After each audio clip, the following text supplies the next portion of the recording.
TGIF face, NFP warriors, and sign up to ForexAnalytix Friday. How's everyone doing? Hello, Paul. Hi, Zig. Everyone doing okay? So we are anticipating a strong number. The market's always looking for a strong number now, so the surprise would be a miss in a half an hour. So we'll see what happens with NFP. Just a couple of, for people that aren't subscribers, we put out patterns in play with entry areas, targets, and validation. Interesting what Blake has a nice edge on the peso, and 13 hours ago stepped into the euro. Euro's pretty interesting. It's made a round trip. So correctly live on Tuesday, Steve Volge wasn't impressed by this breakout. He had a different angle on the line, turned out to be a false breakout. So this was a breakdown yesterday, and look at the line.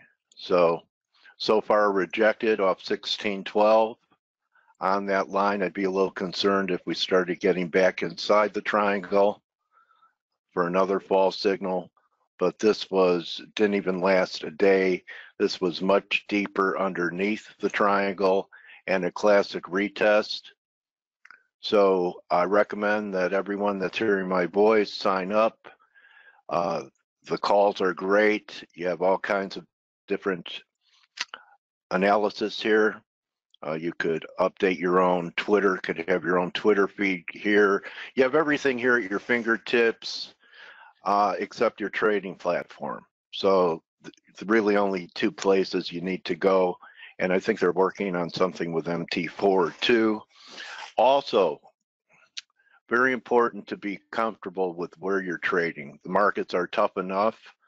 You want to have every advantage on your platform to be able to perform, to execute cleanly, cheaply, efficiently, be able to go to sleep at night knowing that your equity is safe, that your broker is regulated and compliant. And as Justin said, the most important thing about the broker you choose is the return of capital, not the return on capital. So get a hold of these guys. You could earn cash back on every trade.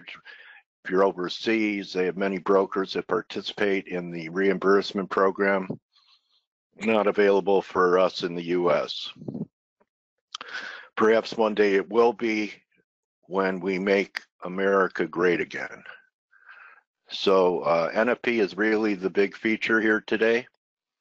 Dollars had a pretty negative week, positive week, and attempting a reversal here.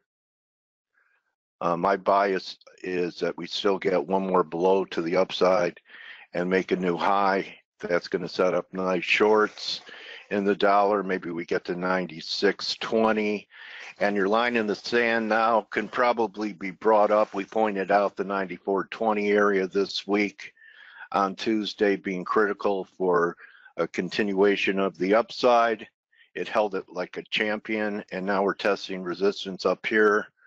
Let's see if we could take out this stop punt that we had up here at 65, 95.65, and head up for a new high. On a new high, I believe that we will not confirm. Take a look at it. We probably will confirm on that time frame. But so far, I really like the way we've been rejected on this triangle. Don't fade Blake Morrow. Do it at your own peril. In fact, I say do it at your own peril with all our guys and ladies. Okay, pretty strong team. Everyone knows Blake. A lot of people know Grega. He keeps winning as the best analyst at FX Street. Stelios used to trade for a bank and trade huge. Steve's one of the most disciplined traders I've ever met, and I've seen plenty. Dale Pinkert has a weird sense of humor. Amanda Sweeney's really a great moderator in our private chat. That's the other advantage of joining, is that after face closes, after the interview, or even during, you could collaborate with 100 traders in there that are not trying to learn how to trade. There's some, but a vast majority of them actually, this is their profession, and this is how they support themselves and their family. I'm not sure Andre may be back with us, but when the S&Ps were 20 lower, Andre was calling for a high back at 61.8. It got there, it's even exceeded it. Andre's harmonics are elite. So Joe Perry is going to be on Bloomberg, I believe, before the NFP. So if you're at home, turn on Bloomberg. I'm not sure what Joe's going to talk about, but it's great to have a member of our team getting the recognition on a great financial station. Let me take a quick little poll here. How many? Hey, hi, Steve. How are you? Good morning. How are you? I'm good. First of all, I have inside information. You know, I'm going to throw a teaser there. I think the team is going to get stronger rather soon, but I can't, disclose anything more. Second of all, I know why. I know why. Why? Because Wise trade closed, and Blake knows all those guys there. So I would guess that someone that used to be with Wise Trade's going to join us. I don't know. As I said, come on, confess. The bright lights in your face. All right. All right. Okay. And the other is 2:30 Eastern time. Joe is going to be on Bloomberg today. Oh, okay. Right at the NFP? 2:30 Eastern time. Oh, 2:30. Oh, I thought he was going to be on. He was Skyping earlier. He was going to be on before the NFP. Okay. So Joe's going to be on pins and needles waiting for that interview. Is he going into the studio or over the phone? Do you know? No. I think he's going to be in the studio. Yeah, okay. as the previous times. Yeah, so it's worth watching him. He was supposed to be on Monday, but Trump had the meeting. How could that happen? How could the president, upstage Joe mess up the schedule for Joe, right? I can't believe that. I mean, I'd rather watch Joe. It's a soccer, yes. Yeah, for sure. I mean, Joe's nice to people. Joe is nice in general. All right. Well, how's your trip going, buddy? It's nice. Detoxing, actually. This is the first time I actually log in to, check what's happening for more than 5 minutes. All the rest of the times I've been just having a glimpse twice per day, but literally a glimpse. But from what I've seen, I haven't really missed much because we've had some movement. But I would consider this more of the same chop because even the things that actually moved. You saw that you actually showed the euro a while ago. There are two interpretations about the euro. Yeah, you can see it as a broken triangle, right? Yeah. But on the other hand, I was always monitoring it as a flat bottom triangle. So with the bottom at 115. So personally, to be honest, I'm not 100% convinced that it has broken down. Although I have to admit that the DXY does look ready to break higher today. In which you definitely nailed this candle on Tuesday, because I was talking to you and said, it looks like we might be breaking out. Yeah, that was a great call, Steve. Something, I told you, I mean, at least for my personal, and it serves me well, at least for my personal style, waiting for daily closes and confirmation has served me well because I've avoided several market traps, like this. So on the other hand, you know what they're expecting for NFP today? I mean, we've had great number after great number, and what should traders be looking for under the, just the raw number? What should they be looking for? I think they're expecting 190 roughly 1,000, which is a good print, nevertheless. So, having to do with unemployment rate, personally, I think that it doesn't matter at all because it's as simple as that. As long as we get something decent in NFPs, employment rate is not going to be affected. The elements that can affect unemployment rate more than anything is if we see, like the previous time it happened, some big change in participation rates, right? Amanda's saying 0.3 on wages. I think she said earnings, but I think she means wages. And I don't know if it's up or up, probably up, right, Amanda? And definitely a major component having to do with expectations about the dollar is going to be that.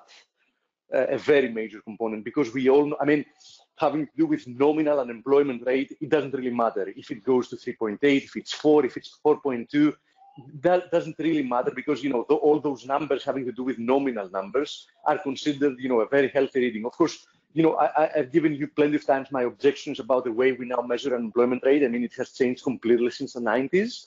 So, for example, we are understating unemployment for the following reason. First of all, we completely take out of it discouraged workers after 1 year that they've been looking for a job and they haven't found one, which didn't happen in the past, right? 1 year, in my opinion, is a very small amount of time to actually just throw out somebody from the unemployment rate. I mean, from counting in the unemployment rates. Actually, this is the major component, right? That plays a role. There are other participation.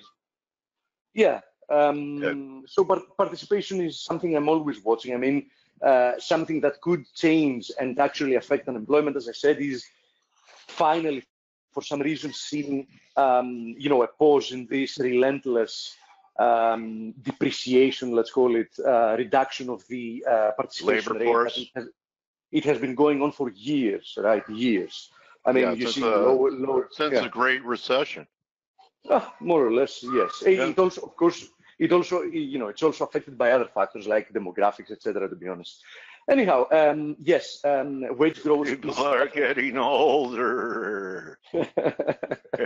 Wage growth is definitely gonna play a big role, having to do with how the dollar is going to react. And other than that, I really don't believe that the market is going to be so much affected. I mean, if I remember right, and we're expecting like roughly 190, I don't think the market will care much if it's 175 or 205 or 210.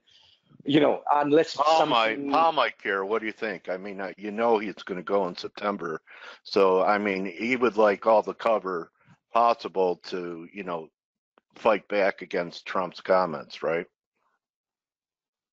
Sorry, say again, because Fed Chairman Powell would like, you know, strong numbers so that he, you know, has economic justification to push back against Trump being a lower interest rate guy. Yeah, you remember we had a conversation when that actually happened, and I said that I don't understand really why Trump did that, because in essence it forces, I mean, it forces the hand of the Fed, even if it agrees with what he's saying, they do have to declare their independence somehow. So in essence, I think that you know, Trump's statement, I can see how it's actually going to end up helping him when it's needed. You know, having to do with Fed's goodwill. Well, he wants someone to blame if we get a, you know, 20%, 30% sell-off in the market, if that ever happens. That is very true. But set it up. That's his style. That is very true, but if you remember, I was explicitly, and since, you know, some time ago, explaining how he has also made a wonderful job in painting a target on himself for when something goes wrong with the economy. So yeah, you talked about that with David Brady when he was here, when you co-anchored the interview with me. and they actually had talked about it before. I mean, my first mention was some months ago when I said that I don't understand why he tries to claim victory having to do with the economy, because this way, in essence, you own it, and you also take responsibility for whatever goes wrong. And you know something, as I said, indeed when we were on the interview with David. What I said back then is that okay, he wants to take ownership of the economy and what's happening.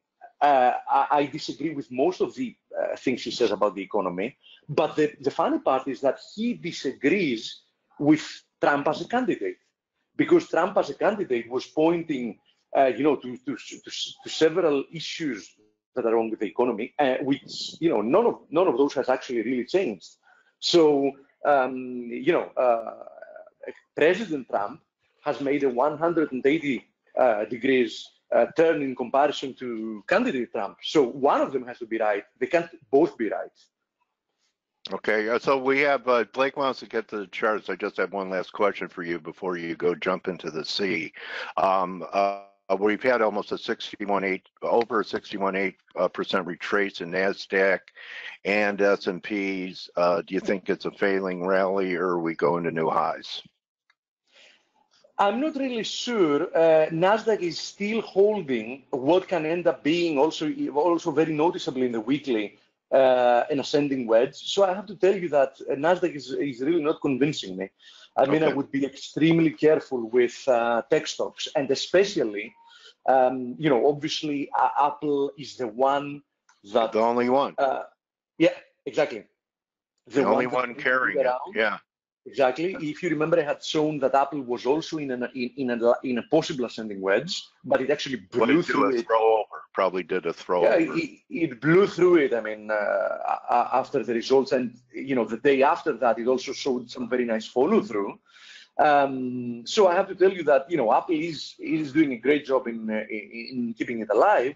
But if for some reason the market's enthusiasm about this and tapers out, or they start considering the sustainability of this kind of growth, and for some reason if Apple just stalls and starts going down, I don't think that Nasdaq will be able to hold it anymore. Regardless, as we've said, we have several support levels that we were closely monitoring. They've all been holding very nicely. And despite my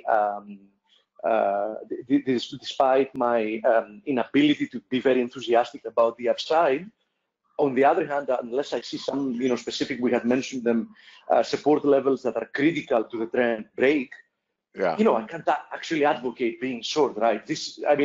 We are talking about sustainable long-term uptrends, right? Yes. All right, buddy. Well, enjoy your trip. Enjoy your trip, buddy. See you Monday, huh? Thank you, guys. Good luck with the NFPs.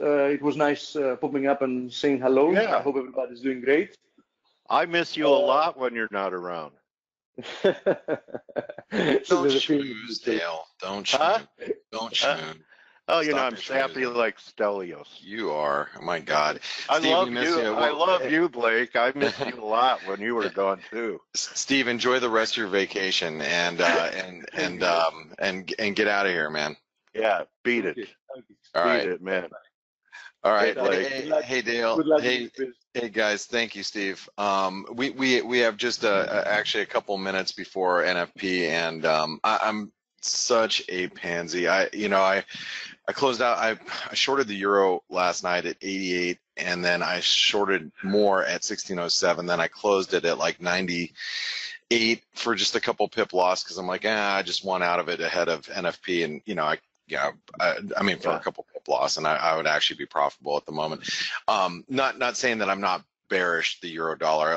Steve pointed out that we are breaking out of this triangle, and the triangle point's a lot lower, and we successfully retested the underside of the trend line. I just ahead of NFP, I just didn't want the risk. I'll enter the euro dollar short if I react to the reaction. Yeah, it depends on the number. Now, you look at the numbers that we're looking at, and we're expecting a strong NFP. I mean, there's nothing that we've seen data-wise that should suggest anything other than that. And it is, I think NFP is fairly irrelevant at this point in time. What's more relevant is what China just had announced with their raising of requirements on FX forwards and more tariffs and possible retaliation, and that's affecting risk more than anything, and probably more than NFP.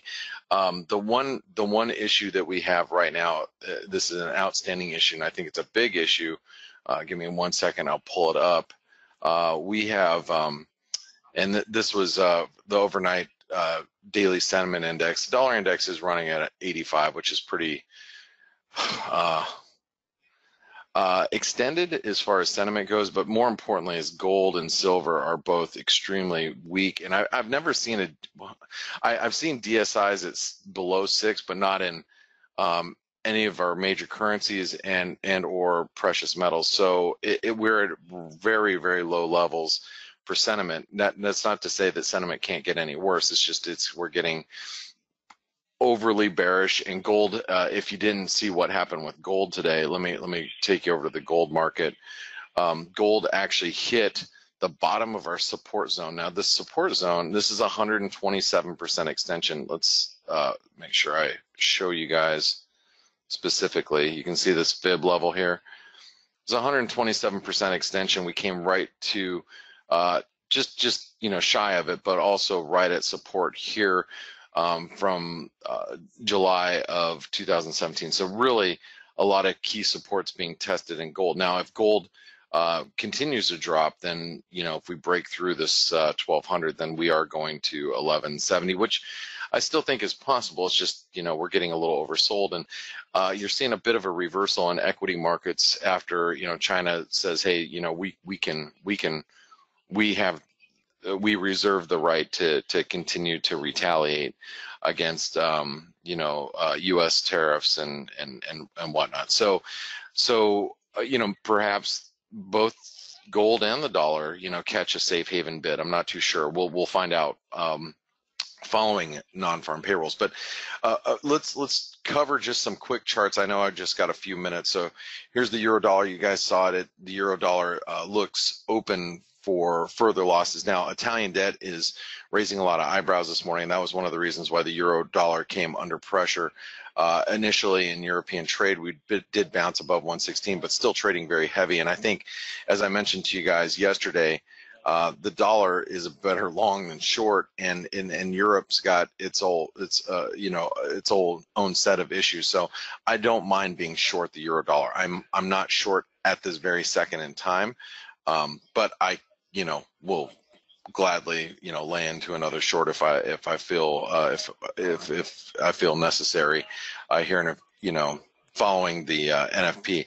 The pound also is trading extremely heavy. We're back above 130. We spiked above 130.40, but still trading real heavy here. The Aussie very much range bound. We just came up and tagged the resistance at 74 cents, and we're struggling here. And if you're ForexAnalytix subscriber, you already know that we came up and basically tagged resistance when it was hit.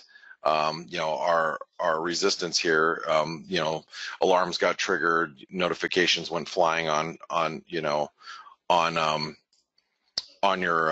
mobile devices, alerting you that we're just pushing up against resistance. Kiwi is also very much range bound, very heavy. If risk aversion starts to pick up, which you look at equities today, and equities are strong. There's no doubt about that. But if we have a bearish daily close in the S&P or the Nasdaq, you could end up seeing some commodity currency weakness like the Aussie and the Kiwi. They have failed to rally, so they may actually see some downside. The dollar Canadian still finding some support down here ahead of 129.50, but really it's 130.40 that's got to break. If we break this 130.40 level, this is where the dollar Canadian, in my opinion, turns bullish. Would be right here. It'd be something like this, but we have to break. It's got to prove it. I still have U.S. dollar Canadian long. I scalped it long when it dipped this morning down in the 80s. I bought it at 90. Sold what I bought at 19, I think, and I just kind of keeping a core position. Swissy. Very, very choppy. This is actually, I can remove all this stuff. This is a chart I'd rather even not deal with right now. For those of you that are trading the Swissy, I think you just got to trade the extremes. I mean, it's extreme up here, extreme down here, and just kind of trade the range. The peso still very buoyant. but the peso, as we talked about yesterday, has to break above this 1880 really to get any type of bullish activity. Then we have the dollar index. The dollar index has this it's a wedge, or you can call it maybe a triangle, but probably more of a wedge that's developed, and we're in the middle of the wedge. We're just looking for possible breakout higher or lower, and that's it. I think the dollar. I can't see the dollar breaking out today. I mean, the dollar index. Now, the euro dollar may continue to break down, but the rest of the dollar pairs, could we challenge 99.50? Sure. Could we drop back below 95? Sure. I just don't see us trading up towards 96. Maybe we will. I mean, if you're looking at the jobs numbers here, if the non-farm payroll comes in at 200 and let's just say like 250,000, unemployment rate drops to 3.9, 3.8%, average hourly earnings pushes to 0.4%. Maybe that is what causes a dollar breakout. Like I said, I am expecting a strong dollar number, and we'll be watching the data as it comes out here on the Bloomberg terminal. So I'll come back to that here in a few minutes. The dollar yen, we're very much range bound here. I don't have any bias with the dollar yen. I've played it a couple of different times over the last 3 weeks. Was short, got caught short, then I was long, made some money on the long side, so I lost some money short. Then I turned around, went short, like before I went on vacation, made some money on the short side, and then I really have had no desire to trade the US dollar, Japanese yen. I don't know how to trade it at this moment. I don't know why it's moving and what's necessarily moving it, because there's so many factors at play right now, whether it's yields, dollar strength, the BOJ's in play, you got, like I said, bonds, you've got precious metals, you've got risk appetite, you got what else? Cross currents everywhere. Cross currents everywhere, and it's pulling the dollar yen in both directions. So I have no clear-cut view of the dollar yen. That doesn't mean that the dollar yen can't move. It's just I don't know which way it's going to move, and it's okay. It's one of the things that I've come to realize, Dale. It's all right to say I don't know and do nothing. Yeah. I mean, when you're sitting here looking at it and going, okay, well, when you were younger, did you feel dumb to say that? Like 20 years ago? I think not when I was younger. When I was less, I mean, I guess I was younger, but just more of speaking from inexperience as a trader. I always felt like I had to have an opinion. Right. Sometimes I can't see the forest behind the trees, and that's okay. And if I can't, then I just leave it alone. And I have people that try to convince me, especially in my office. I have some very probably the smartest people in the business yammering in my ear all day, and they have opinions, and sometimes I can't see their point of view, and it's okay if I don't see their point of view. Then I'm just going to leave it alone. And it doesn't mean that, I'm right, they're wrong, or vice versa. It's just if you don't see it, don't take it. And that's like when I'm doing, when I point out, like, oh, shoot, we're almost there. Hold on. Sorry, guys. Okay. I'll come back to that comment. Okay. Here. I just realized what time it was. We have less than a minute. I'll just say this really quick. If you're looking at ForexAnalytix and you see the patterns in play, if the trade doesn't make sense to you, or what I'm doing or somebody else is doing doesn't make sense to you, then don't do it. You shouldn't be following things blindly in the markets, in my opinion, anyway. All right, guys, heads up. Here comes the data. And we are looking for 293,000 would be the headline number right here. This is what we're looking for. You'll see the numbers here first. 157, wow, that's weak. That is a weak number. Okay, now unemployment rate, average hourly earnings, all in line. So it's just a weak headline number, but the dollar's not. I mean, the dollar, fell right on that number initially, but has popped right back up again because really all the other components are good. So this is just a more of a indication of full employment. I think really is what it is. It's full employment. Participation rate is good. I mean, every other number came in line. So they may spin it to say the number's low is because they can't find workers. What's that? They can't find workers. Yeah, That's I mean, the narrative out there. It's full employment. I mean, we're dealing with a full employment picture is basically what it comes down to. I mean, how many guys do you need to make French fries? Right. I guess that's I guess that's that's a way we could look at it, right? Now the dollar is weaker. You can see the euro dollar is falling up towards the resistance here on the euro. It's like, man, I don't think it's like a hugely bad number. I just sold a little bit of euro at 05 here. Well, don't forget the sentiment. There's like only 10% euro bulls right now, and every 90% dollar bulls. So yeah. So that's a little concerning to me. I mean, like I said, I sold a little bit. I'm not not really convinced that it's the right trade. As long as we stay below this, like once we might pop to brand new highs, but I don't know. I'm not going to stick around too long, really. But yeah, let's see here. Canada might be getting to your buy point that you pointed out yesterday. You thought we might be able to head lower. 129.50. 129.50. Yeah. And see, I just closed the euro for 5 pips here. I just closed it at the break, or for a few pips. I just scalped it, but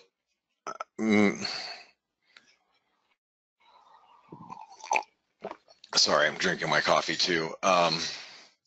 This is nothing too exciting here. I mean, like I said, the numbers, the headline number came in a little weaker, but everything else looks fine. Everything, it's still a solid number. Now, the stock market, surprisingly, holding up.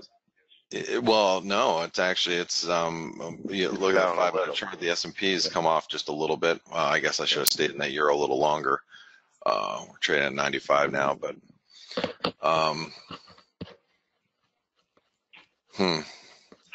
what to do? The Canadian, it just dips and rips. Look at it. Yeah, rip right back up again. Yeah, euro. Wow, I'm a little bit of a wussy. I guess I should have stayed in it. That's when you're like not super confident, scalp the euro for 5 pips and it drops 15. But, welcome to summer trading, Dale. Yeah. We only have another month. Yeah, thank God. I wish you said like another week. No kidding. Preseason football started. Go ahead, Steve. Oh, did we get a revision here? Hey, Steve. We did get some revisions, higher the previous month's payrolls and a little bit lower the average hourly earnings. Average hourly earnings, yeah. But in all honesty, if we assume, of course that's an assumption, that market participants were looking for the data to be over so they can buy the dollar, I don't think that having an NFP print that's somewhat lower under current circumstances and everything else being in line should, at the end of the day, deter them. That's my personal point of view. Yeah, I mean, I don't see why the dollar won't firm up later in the session, but I'm going to let the dust settle a little bit here. The bigger issue I see right now, Steve, is that the market is. I mean, you look at look at stocks. They're coming off a little bit. Gold is firm. I am, concerned about being long the dollar if gold's going up. With gold going higher, you get this dollar yen. This dollar yen looks like it might take on some of the support. And it might not. The dollar yen might not be the play, or excuse me, the dollar might not be the play. It might be the the yen pairs and yen crosses. Maybe like the euro yen's a good short. Especially if stocks continue to come off. That might be the better, more cleaner play today. I'm not. Steve can't let go when he's on vacation, Blake. No, he's addicted, man. He is. And but that's good. That's why people are in the markets, because they're addicted. Steve, drop the computer and go pick up your son. Just kidding. My son is actually waving at me at the moment. His mother is trying to make him sleep for noon so we can go for an afternoon swimming, but for some reason he's just refusing to do so. Yeah, kids, that's what happens, I guess. They get a little more defiant as they get older, and don't worry, it gets only better as they get older, Steve. I know. Okay, so I really don't know what to do here. I mean, like I said, I scalped the euro short. I should have stayed in a little bit longer. I didn't. I'm not seeing anything that's convincing me that I need to be doing anything else around here. Maybe taking a shot at the Aussie short, if the stock market starts to weaken, maybe that's a trade. But I'm not 100% convinced about that one either. The Canadian's just flopping around, not really doing much. The Kiwi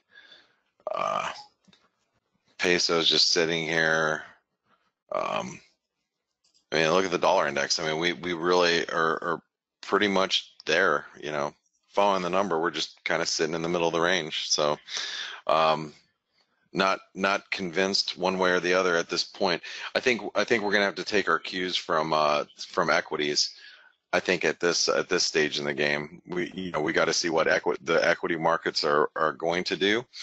And I think if you're especially with the like S&P, okay, since this is the broader market, this is really the support zone, and we just kind of tested the bottom of the support zone. As long as we hold it, the market's fine. But if we we break below, like, let's say 28.22 or so, we might see some equity market weakness, which could then spur some sort of activity in the FX. I think that's kind of what I want to wait for, at least for right now. See if the stock market can move the currency market more. So the euro's popping right back up again.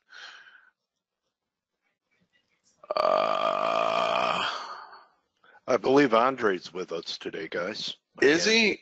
Yeah. Let's see if he said he was here. Maybe he's got some good ideas, because I know he got cut off a little short yesterday. So I'd love to hear more of his views, because we didn't get a chance to hear all of his views yesterday. Yeah, let's find him. Let's bring him in. Those love the harmonic views. I mean, he called perfectly that rally in the S&Ps yesterday. He did. Andre, I can't find him again. I found him. All right, give him the screen. And let's see. I'll be back in a minute. Andre, his mic is going to go live here in just a second. And hello, traders. Andre, good morning. I'm here already. Good morning, everyone. And hi, Andre. Welcome to ForexAnalytix for those who are here for the first time, which I doubt. Hey, Andre, I'm gonna pass you the screen so you can show us some of your charts, and hopefully you got some good views and ideas. A great call on the S&P yesterday, by the way. Let me know. Yep, we can see it. Do I have a screen? Let me. Well, you did. Dixie? No. Yes. Yeah. Yep. There it is. Okay. So we are now facing a bearish sharp pattern. It's a 161.8 and the 78% retracement confluence at 95.35. So, and the market is starting to reject trading above those levels. So I assume, based on the harmonic, the price will search at least for the 38% retracement. This is dollar index. Obviously, it can trade a few points lower. We have the 200 media average also approaching, pointing, let's say, into the 50% retracement. So it's a reasonable, and we have previous structural resistance also. So I will not say I will not be.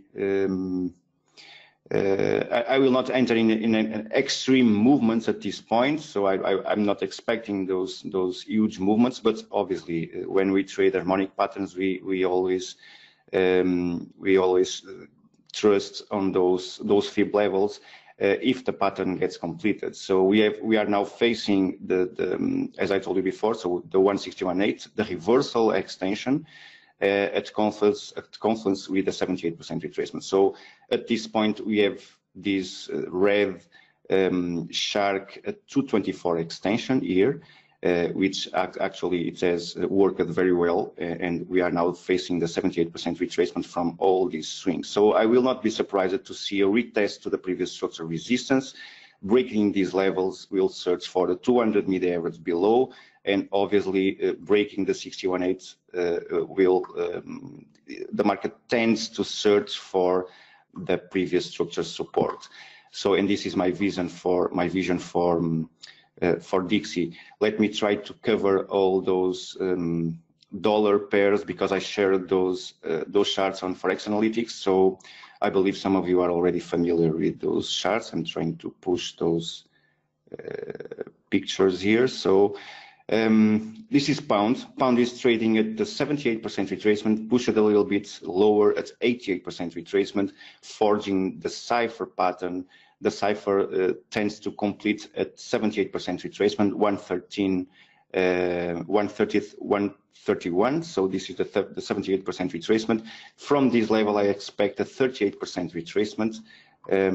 Let me try to put here our Fibonacci level in order to get those fibs, those price levels. So at 130.65, this is a 38% retracement, a few points above the highs after NFP. So I assume they will search for those levels and trying to retest the previous structure support. It's synced with the between the 50% and the 38% retracement. I will not be surprised to see the price to bounce from here, rejecting to trade below the most recent structure support.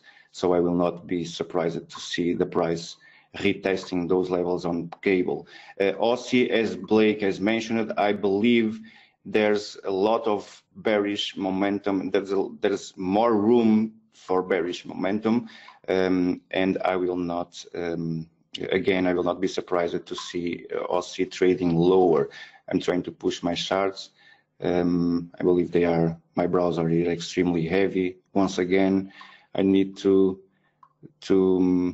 find a solution for my browsers because once I started to share my charts, I feel my browser a little bit heavy. So Aussie, as I published also on ForexAnalytix, I was searching for the 161.8 extension. The market actually failed just for a few points, 2 or 5 points, missing the 161.8 and has bounced from here. We are now trading at the 200 media average, and breaking the 200 media average allows the price, or it will force the price to retest the highs.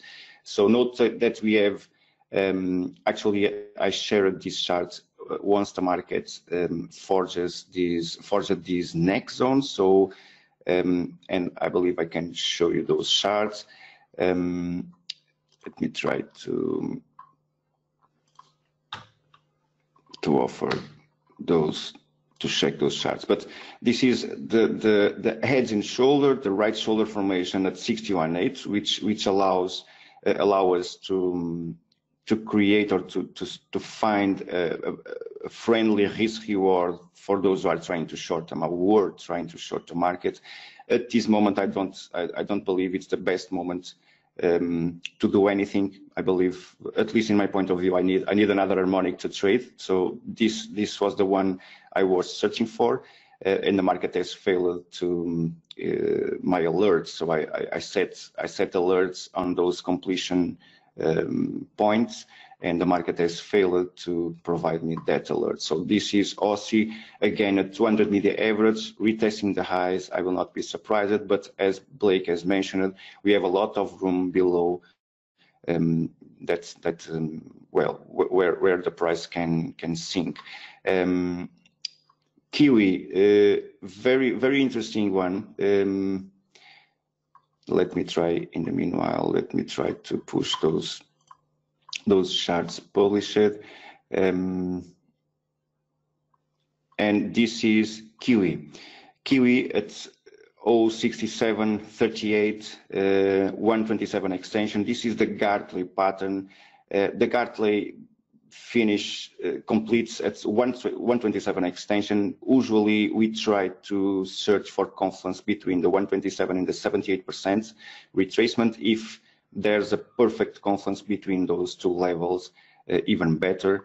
But this is the level where we can try to, well, previous supports right below. So our stop losses must be placed below those levels, because we know if the price rejects to hold above this support, it tends to sink and to create new lows. So this is the Gartley. The Gartley again will search for the 38% retracement, a minimum as a minimum expectation. So let me try to offer you those levels. So 0.6775, and then the 60-1/8 above, pointing, let's say, into the 200 media average. So let's say I will not be surprised again to see the Kiwi searching for the 200 media average again, acting as resistance previously, as we can see, and from there we will see if they will break that media, trading higher, or if they will reject that media and acting as a resistance and force the price to fall from there. Then we have dollar versus CHF. Let me try to push those. In the meanwhile, let me check these charts.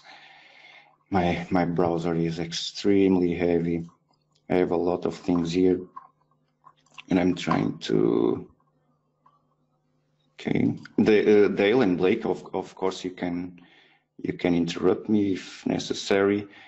No, it's I was looking at your harmonic pattern on the Kiwi, and I mean that in itself is a good bounce zone. You're looking for a 38% retracement in that Kiwi, but I'm sitting here watching stocks, and I'm sorry, I was in the middle of doing something too, and I might have missed what you said, but did you review the S&P from where we were at yesterday versus where we're at today? Let me try. Okay. As you're trying to do that, the Nasdaq's trading at its lowest level since the announcement from the PBOC. So we're seeing a little bit of equity market weakness come in to the market, which is weighing on like some of the yen pairs, notably like the dollar yen, the euro yen is starting to trade at the lows of the session. So wait till they find the worm in the apple. Yeah. Yeah. Let's see. Eventually, we need to wait for a couple of years. Eventually, they'll. Okay. For a worm. Yeah, for a worm. I actually, and I actually read something when I was actually in the airport traveling, and I didn't confirm this, but that 3 out of 5 smartphones are Apple devices in the world. That's a pretty good penetration number. Yeah, I mean, that is a substantial number, especially when you're talking about then that really points out people like Stelios, who are, you know, staunch Samsung users, are wrong. Like, clearly. I'm just kidding. I know he's probably not listening right now, but I'd love to get his get a rise out of him. Anyway, okay, so there you are, Andre, with the S&P. Yeah, yes, S&P, you talked yesterday about this head and shoulder formation. As we know, the right shoulder may push into the 78% retracement, and those are the limits by the manuals for the formation of the right shoulder. Usually I search for the 60-1/8. The golden ratio is a strong fib level where I try to participate or to get involved if somehow I'm interested to short this market based on that eventual heads and shoulder. I can try to put a trade above the 60-1/8 or between the 60-1/8 and the golden ratio and the 78% retracement. But based on these two lows, and we can see these and we can interpret these as a false breakout. So we have the previous structure support here, and the market traded a few points lower, rejecting the idea to trade even lower and bounced immediately from there. So I can interpret this as a false breakout, a three waves structure. We can see this as a simple corrective structure, an A, a B, and a C point followed by an impulse. So these candles have all the characteristics of an impulse wave until now, but we are facing the 60-1/8 golden ratio, which can force the price to fall from here. But if not, I will search for new highs above this previous structure's resistance. Actually, the 160-1/8 at the reversal fib, just a few points above the initial point for this harmonic. This is the shark pattern, and failing to hold, or actually failing to create a resistance there at the previous structure highs, I have the next one, a 224 extension, which by default will search for the 50% retracement. But we are now, as I told you before, so we are now facing these crucial levels. So above the 78% retracement, I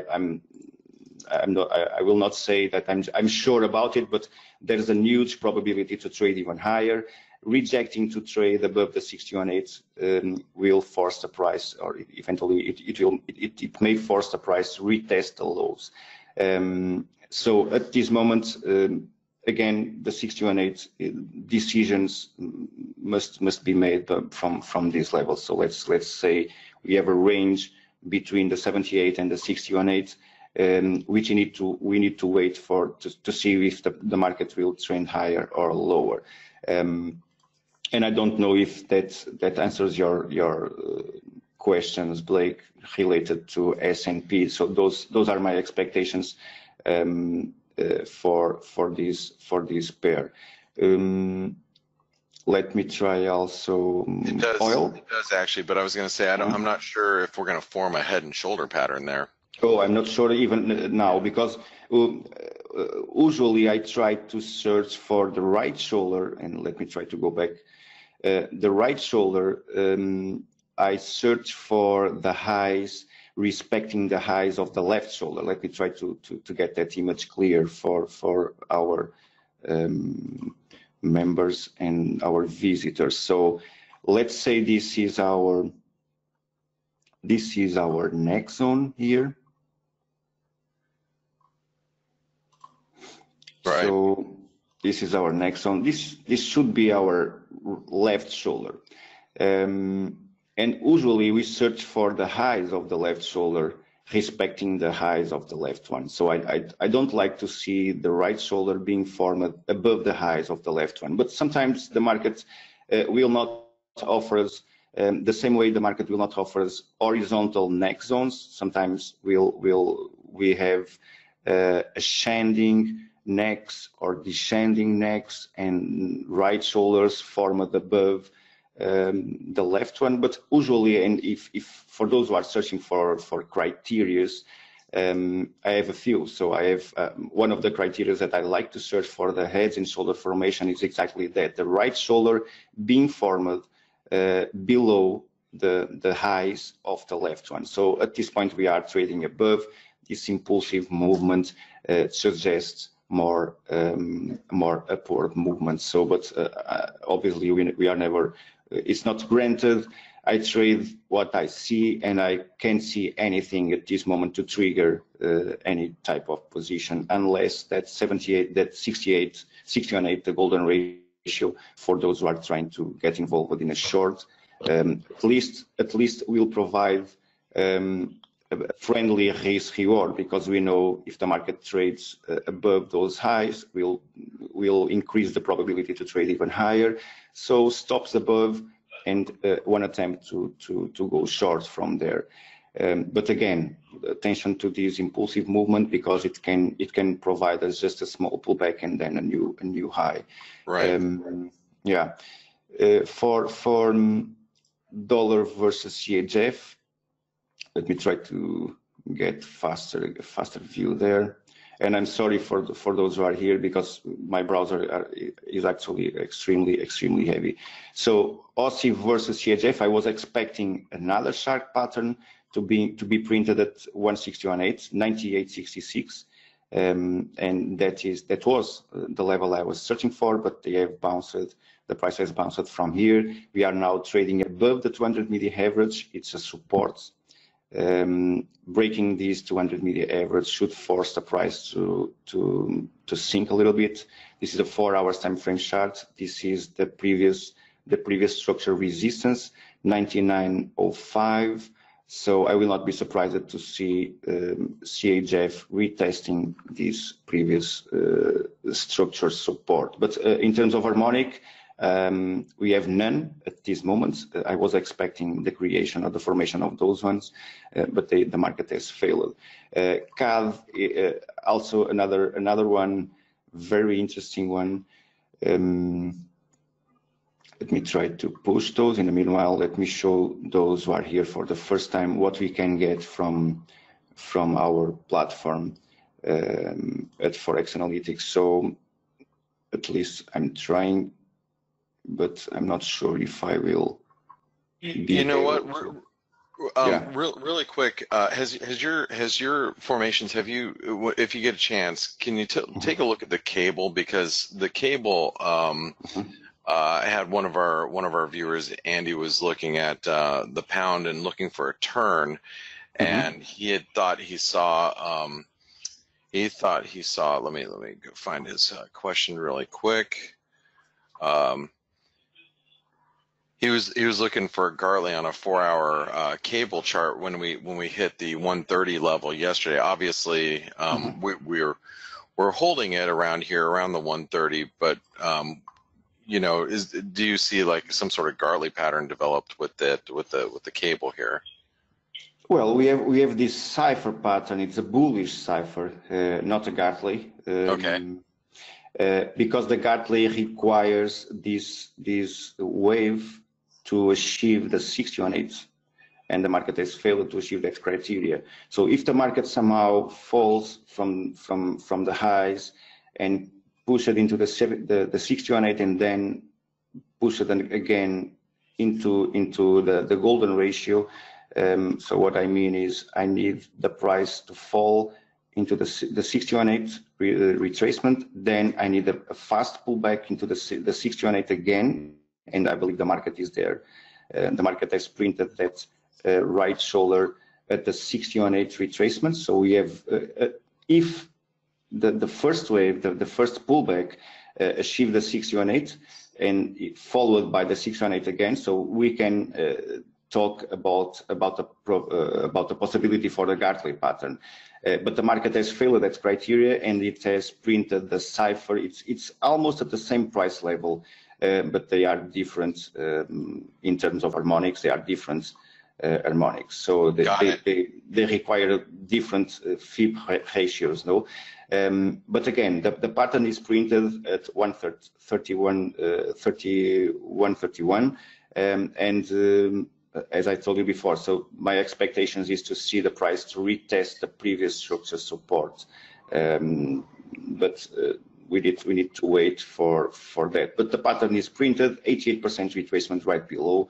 and it has offered also a friendly risk reward, no? And that's what we search for on those harmonics. Those harmonics allow us to identify targets and allow us to identify also a friendly risk reward, because we know that if the market starts to trade lower, it will increase the probability to trade even lower. So we need to respect those limits. But yes, we have this bullish pattern that I'm trying, but I believe I will not be able to today. I don't know why. Well, hey, Andre, we do have. I think Dale's got a guest coming in. Dale, are you here? Yes, we have. I believe. Yeah. But Ilya's not in the room yet. He thought it was on Skype. I'm trying to get it straightened out. I'll let you guys know.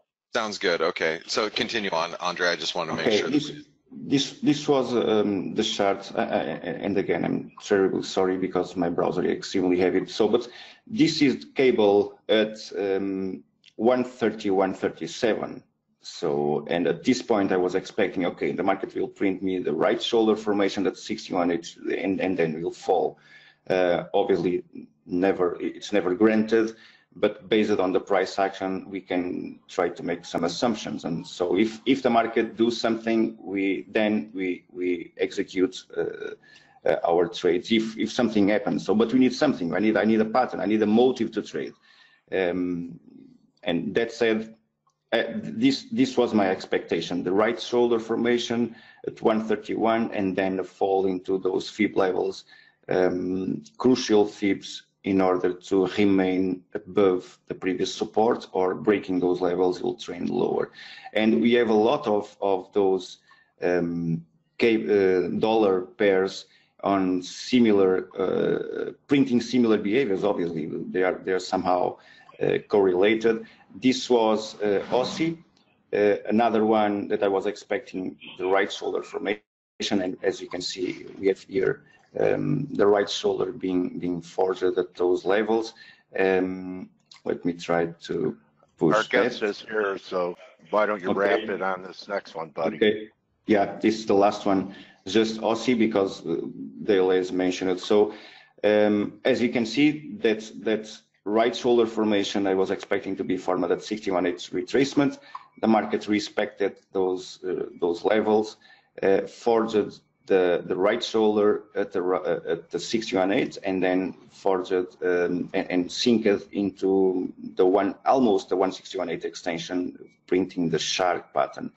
And well, that said, that let's say we have heads and shoulders midweek setups to follow, and there's others. Those who are subscribing our service, I believe they are familiar with those setups. Those who are not, I invite you to join, because it's a must, and I believe people will not regret to subscribe our service at all. And well, I just need to wish you all a very, very interesting weekend, and all the best for you and your families, people, and have a nice weekend. Thanks, Andre. All yours. Thank you too. Thank you, Andre. Thank you, Blake. Thanks, Coach. Have a great weekend. You do the same. Ilya, I'm making you a panelist, and I'm going to be showing your last writings that I received. So, waiting to hear your voice. Can you hear me, Dale? I got you, Ilya. How are you, my friend? It's been such a long time. Well, I'm surprised that I was able to get in. So okay. It's no longer Skype, just the voice, right? Okay. Yes, it's the voice. You didn't bring any charts or anything to show, did you? So I'm going to show your May newsletter. Charts will be ancient Greek to most of the people, so I'd rather talk. Okay, so why don't if you could see, I have your May 2018 newsletter up here, and perhaps we could go through your topics, your headings here, and get an update from you. And it started off talking about the Trump presidency and his chance for re-election in 2020. You believe that it will happen? Has anything changed in the stars for Donald Trump with what's going on? And you also correctly predicted, I believe, his election, and that it would be a contentious presidency because that's what he thrives on. Well, in terms of re-election, most likely he will not be re-elected. That's changed. Okay. No, it's not changed. This is what okay. This is what I wrote in my newsletter. But okay. I will reserve my final judgments maybe a year from now. The reason for it is the same planetary configurations that got him elected will prevent him from being re-elected. The thing is that right now we're living through Uranus-Neptune stressful aspects, 45 degrees semi-square. And anytime we had such aspects in the past, there was a change of party of the United States presidents. So Okay. was elected during this aspect, and the next time the election will also take place during this aspect. So there will be a change of party, most likely. Why I reserve my judgment to the last moment? Because United States and Donald Trump, they have very particular charts, and there is still a very, very slight possibility that Donald Trump will pull it out one more time. But it would be better for him if he doesn't, because he's likely to experience in 2021 one of the greatest challenges in his life, as well as it does correspond to some problems with presidency in the chart of the United States. Okay, so what's that challenge going to be in 2021?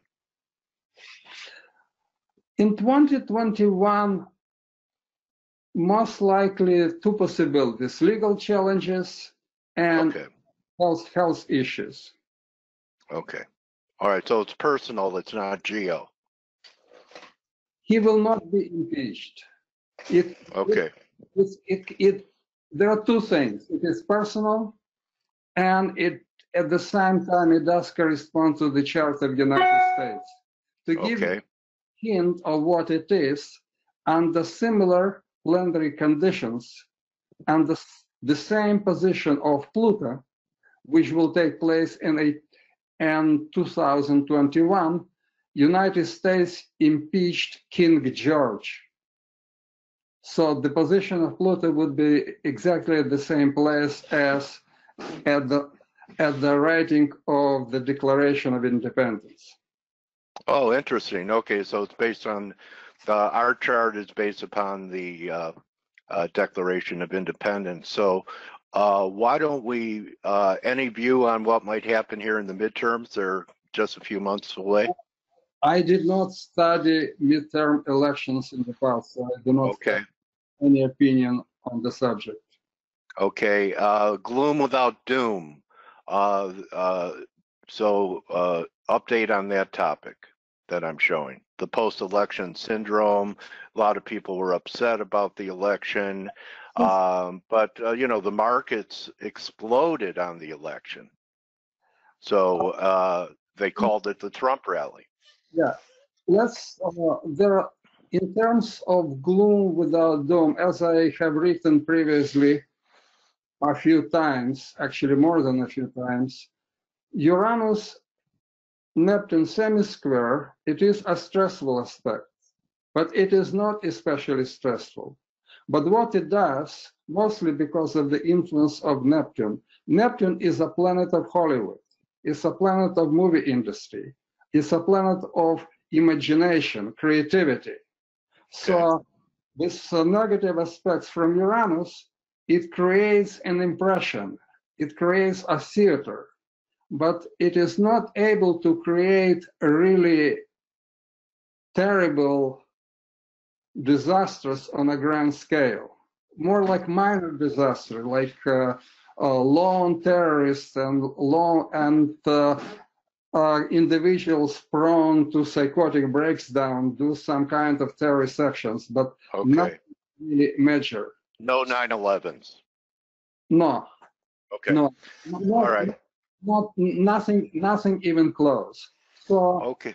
Donald Trump presidency, there was a lot of expectations of fascist dictatorships in the United States, and also expectations of Donald Trump being a savior and redeemer for almost half of the populations. Neither is correct. Most of it is as theatric as almost everything else that is happening on the planet right now. Regarding the Trump rally, as I have written previously, right now the markets are managed. It is not just a free, the movement of the market is not a free flow of based on the buying and selling of individuals like you and me.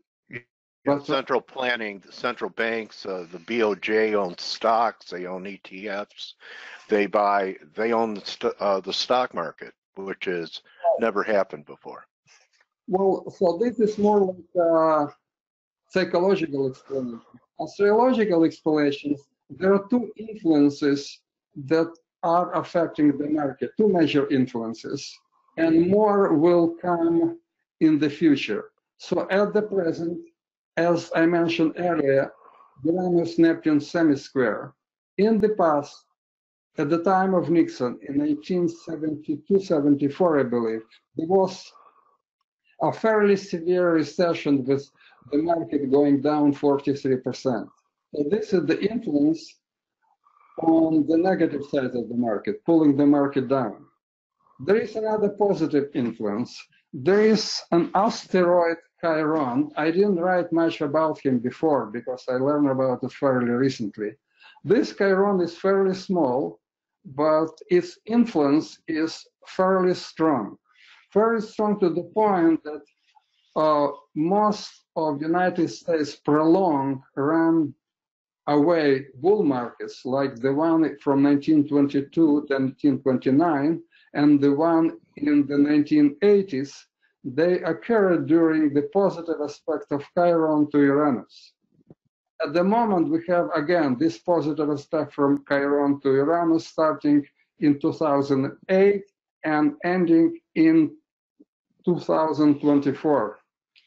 So there's like the negative and positive influences are about equal, but nevertheless, in a short run, the negative influence, the bearish influence on the market will prevail, and it will start probably September, October, and will continue on and off for a couple of years.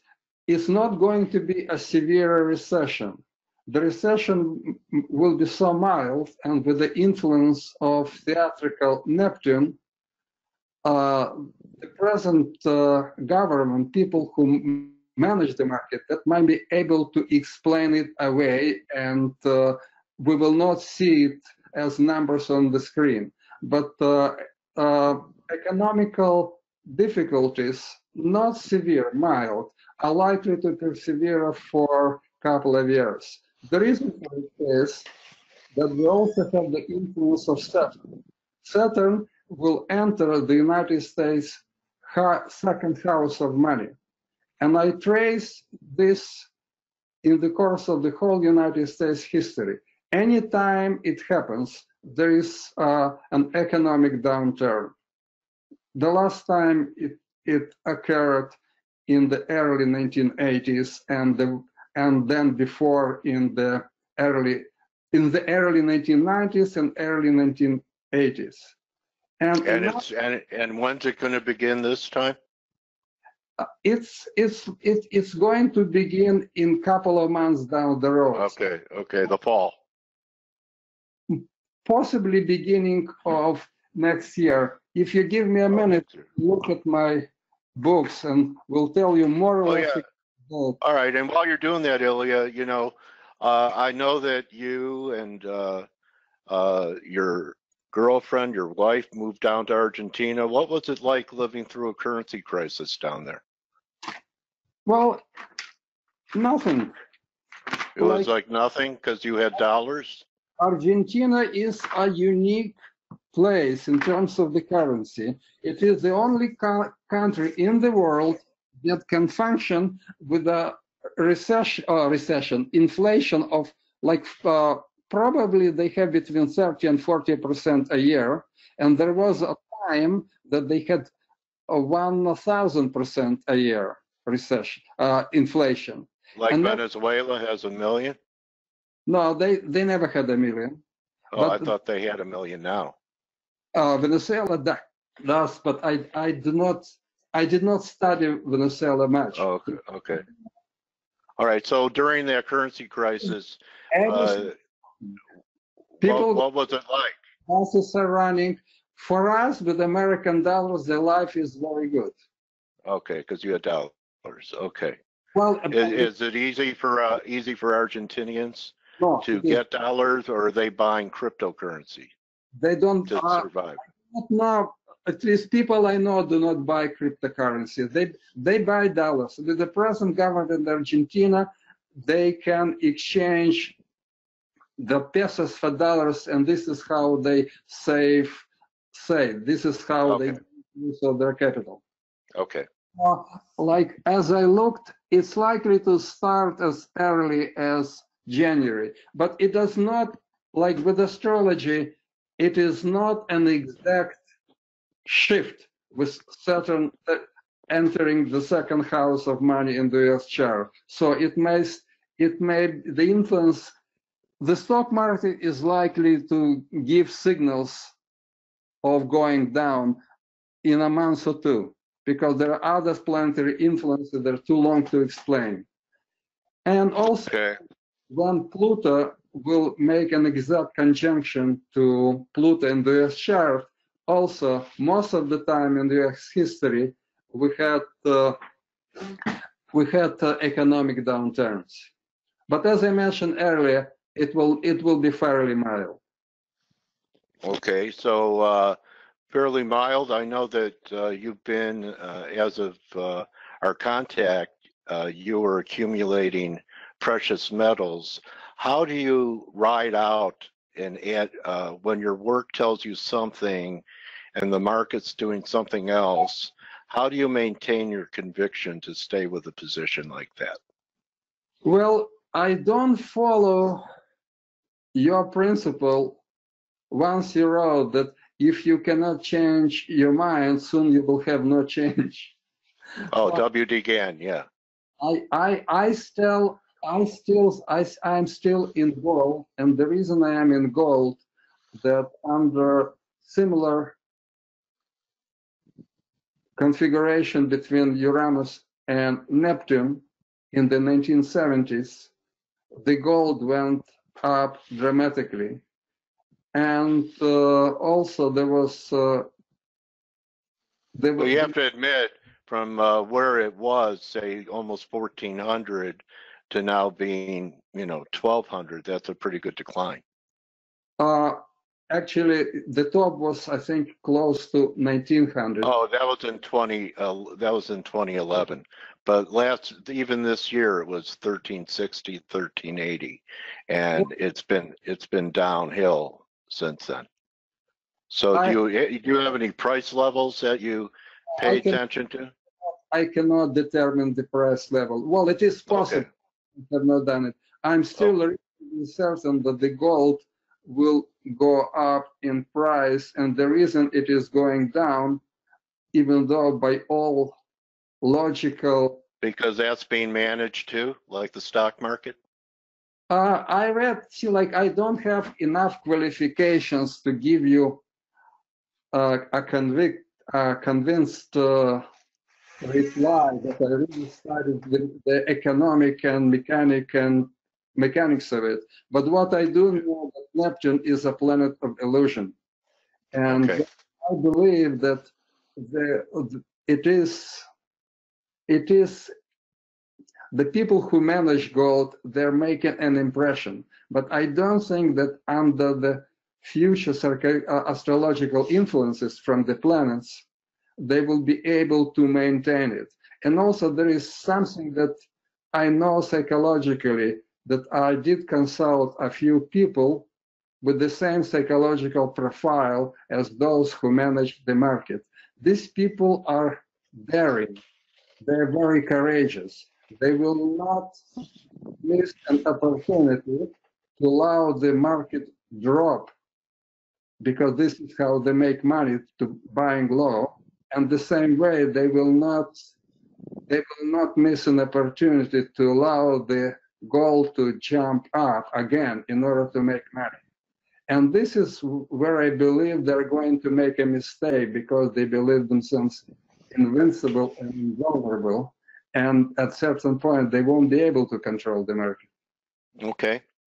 So you did talk about North Korea and said that nothing will be solved soon. And, you know, we have that summit meeting between the two presidents, and President Trump walked away saying they're no longer a threat.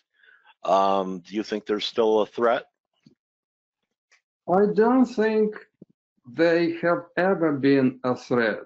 I believe most of it is a theatric. So I don't believe that they ever had an intention to use nuclear weapons, either side. Okay. What I observed from the planetary configurations in the past, we had this United States could have solved the Korean problem in the 1990s. If the problem should have been solved before 1994. In 1994, another cycle started, another Uranus-Neptune cycle started, and from 1994 it will continue. To be more precise, 1993, it will continue for another 172.5 years. So wow. whatever was not finished in the previous cycle and spilled over to the next. Clinton blew it. That was the time window to do it. He thought he had a deal, and the narrative is that North Korea reneged on it. From what I read, United States Congress refused to ratify the deal. Okay. And all right. Like I don't see a nuclear war. I don't see a serious confrontations, but the problem will continue for at least another 80 years. Okay. I'm interested, you know, on previous interviews, and Putin has never been more prominent in the news every day since, you know, the narrative of hacking and trying to influence U.S. elections. What's going to take him down in 2021? What's going to be the Death Star for Putin's reign in Russia? Like the Death Star, like my previous forecast was that he was likely to leave in 2017. So my forecast did not come to fruition. Nevertheless, there is definite change and shift in Russian policy. What I know for sure that the relationship between Russia and United States will improve dramatically, very similar to what happened during the presidency of President Reagan. Nixon in with China. With China? And Russia. Nixon went to Russia, and there was a dramatic shift. So I expect the same dramatic shift and the end of the Cold War. And also in the Russian history, starting from 1830, anytime we have stressful aspects between Uranus and Pluto, there is a change of government. Usually the head of government, but not always. So I still anticipate two things. The Russian government changing and warming up to the United States, establishing much better relationship, at least the end of the new Cold War.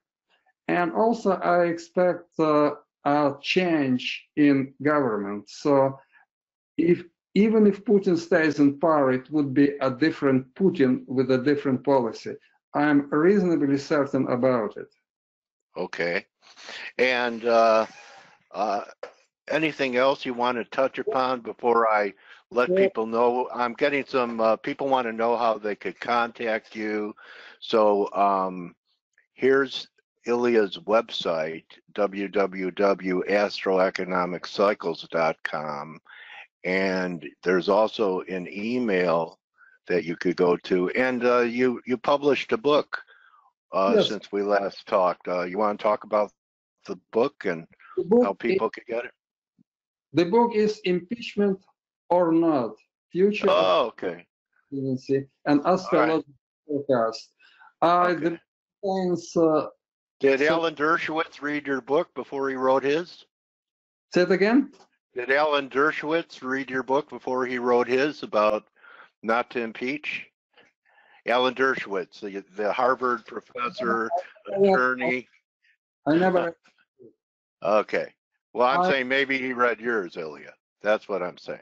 The book appeared very recently, only a few days on Amazon and only maybe like a few weeks on my website. Okay. And here's Ilya's email address right here, Ilya78536@earthlink.net. And here's Ilya's phone number, 510-660-8410. Anything you want to wrap it up before you tell me, may the force be with me?